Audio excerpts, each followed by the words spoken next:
We knew that the opening weekend box office for Shazam 2 was going to be bad, but no one could have predicted it would be this bad. Even with the terrible projections of $40 million at the box office opening weekend, Shazam 2 barely got to $30 million, the worst DCEU box office opening of all time. And now everything is out in the open. Everybody is spilling the beans. The director's upset on Twitter. Zachary Levi's upset on Twitter. But now we're hearing all of the dirt that went down inside DC before James Gunn was hired to reboot the entire thing. We're hearing of all the behind the scenes stuff that The Rock specifically was very associated with. And now Zachary Levi is confirming and pushing this report out there. Zachary Levi stirs up Dwayne Johnson DC drama.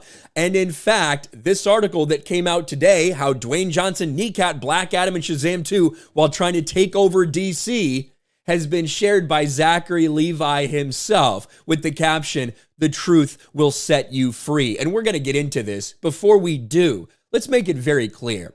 There is more going on here than simply The Rock refusing to connect to Shazam, The Rock refusing to have Shazam in a Black Adam movie, or refusing to make an appearance in the Shazam franchise. It's more than that. You don't get to $30 million opening weekend without many more factors at play, including the announced reboot, including just how tired people are of what DC's been fucking around with, to be quite honest with you.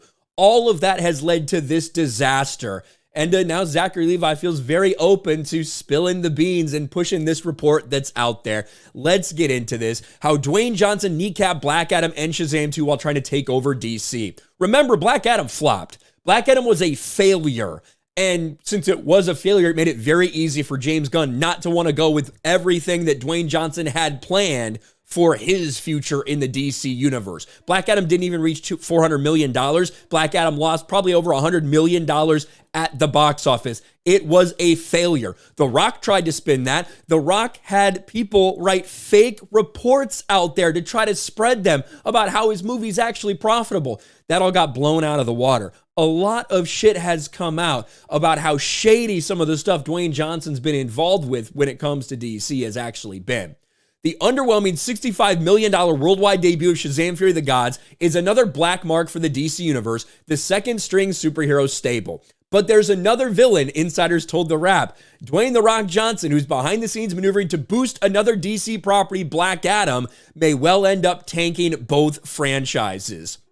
Now they straight up say exactly what I said too. DC has a host of problems that aren't Johnson's fault, but let's get into this. But trying to shape Black Adam as the new center of the DC universe, a strategy that failed to bolster Black Adam and undercut Shazam, Johnson may have kneecapped both, painting a portrait of a celebrity who put his own brand before the work.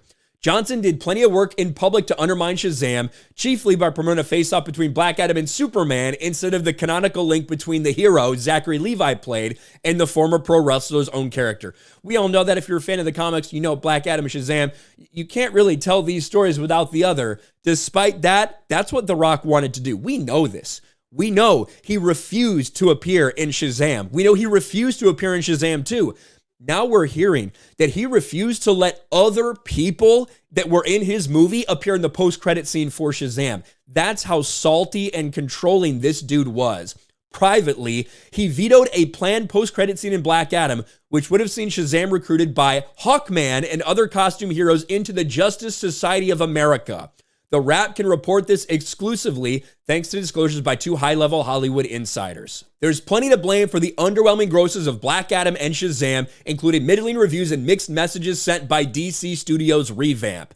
Still, Johnson's public and private actions seem to play an undeniable role. He has refused to respond to this. Again, I wholeheartedly believe that that's the case. The fact that Zachary Levi is sharing this out there, very, very interesting as well. Everyone's trying to shift blame. Zachary Levi and the director for Shazam, they're trying to shift the blame, say, hey, we made a good movie, but the marketing was bad. They didn't want it because James Gunn reboot, stuff like that. We understand that. At the same time, there is a massive failure here.